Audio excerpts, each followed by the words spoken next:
Salam semangat buat para pelajar SMA, terkhusus kelas 12 dimanapun berada. Bertemu kembali dengan saya di channel pembelajaran Fisika SNA 70.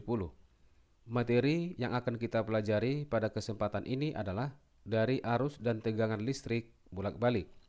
Dengan topik pembelajaran, menurunkan persamaan arus rangkaian induktor dan kapasitor. Baik, langsung saja kita mulai pembelajaran kita kali ini. Mari kalian perhatikan secara utuh video pembelajaran ini. Kita perhatikan bagian yang pertama, yaitu rangkaian induktor murni. Kita perhatikan di sini, rangkaian induktor murni artinya sumber tegangan bolak-balik AC itu hanya dihubungkan dengan induktor. Kemudian dari rangkaian ini bisa kita tuliskan bahwa tegangan sumber AC itu akan sama dengan tegangan pada induktor VL. Sehingga V yang sama dengan V max sinus omega T sama dengan VL atau tegangan pada induktor. Nah, selanjutnya GGL induksi pada induktor. Ini sudah kita pelajari pada pembelajaran sebelumnya, di mana GGL yang terjadi pada sebuah induktor itu akan sama dengan GGL sama dengan L dikali dI per dt yang sama dengan VL. Nah, selanjutnya V max dikali sinus omega T yang ini kita samakan dengan L dikali dI per dt. Dari persamaan ini bisa kita tuliskan dI akan sama dengan V max dibagi L dikalikan dengan sinus omega T dt. Selanjutnya kedua ruas ini kita integralkan. Sehingga integral dI sama dengan integral dari V max per L dikali sinus omega T dt. Kemudian integral sinus omega T dt itu sama dengan 1 per omega dikalikan dengan integral sinus itu sama dengan min, berarti dikali negatif kosinus omega T. Selanjutnya integral dI itu sama dengan I. Maka I akan sama dengan negatif V max dibagi dengan omega dikali L dikalikan dengan kosinus omega T. Tanda negatifnya sudah kita buat di depan. Kemudian dari identitas trigonometri, kosinus omega T itu sama dengan negatif sinus buka kurung omega T dikurang V per 2 atau dikurang 90 derajat. Sehingga I akan sama dengan negatif V max dibagi dengan omega dikali L dikali dengan negatif sinus dikali dalam kurung omega T dikurang V per 2. Negatif kali negatif berarti menjadi positif. Sehingga I sama dengan V max dibagi omega L dikali sinus dalam kurung omega T dikurang V per 2. Di mana omega L ini kita kenal dengan XL yang artinya hambatan pada induktor yang disebut dengan reaktansi induktif dengan satuan ohm. Di mana perbandingan tegangan dalam hal ini V max dibagi dengan hambatan pada induktor dalam hal ini omega L itu sama dengan arus maksimum atau I max. Maka kita akan memperoleh persamaan arus I akan sama dengan I max dikali sinus dikali dalam kurung omega T dikurang V per 2. Dari persamaan ini kita bisa membuat kesimpulan. Yang pertama adalah arus pada induktor dan tegangan itu berbeda sudut fase sebesar V per 2 radian atau sama dengan 90 derajat. Sehingga arus induktor itu tertinggal, perhatikan tanda negatif, ini maksudnya tertinggal sebesar V per 2 atau 90 derajat dari tegangan induktor. Untuk lebih jelasnya, kita perhatikan grafik sinusoidal antara arus dan tegangan pada rangkaian induktor murni berikut ini.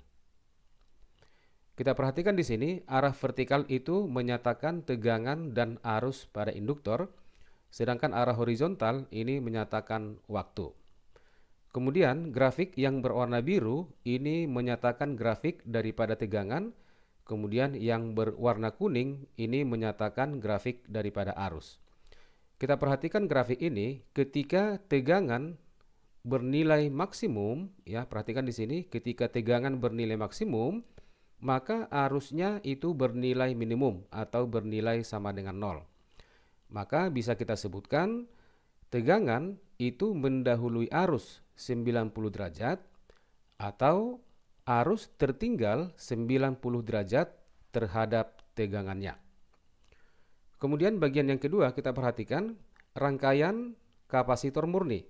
Sama halnya seperti rangkaian induktor murni, di sini hanya dihubungkan dengan sebuah komponen. Dalam hal ini, kapasitor itu dihubungkan terhadap sumber tegangan AC atau sumber tegangan bolak-balik. Bagian pertama, tegangan sumber atau V yang sama dengan Vmax sinus omega T itu sama dengan tegangan antara ujung-ujung kapasitor yang kita sebut dengan Vc. Maka V akan sama dengan Vmax sinus omega T akan sama dengan Vc. Selanjutnya, ketika sebuah kapasitor dihubungkan dengan sumber tegangan, maka kapasitor itu akan menyimpan muatan, di mana muatan yang tersimpan pada sebuah kapasitor Q sama dengan C, ini kapasitasnya, dikali dengan V, yang sama dengan C, kita gantikan V-nya menjadi Vmax dikalikan dengan sinus omega T. Kemudian persamaan arus yang mengalir pada kapasitor, itu bisa kita tentukan arus I sama dengan dQ per dt.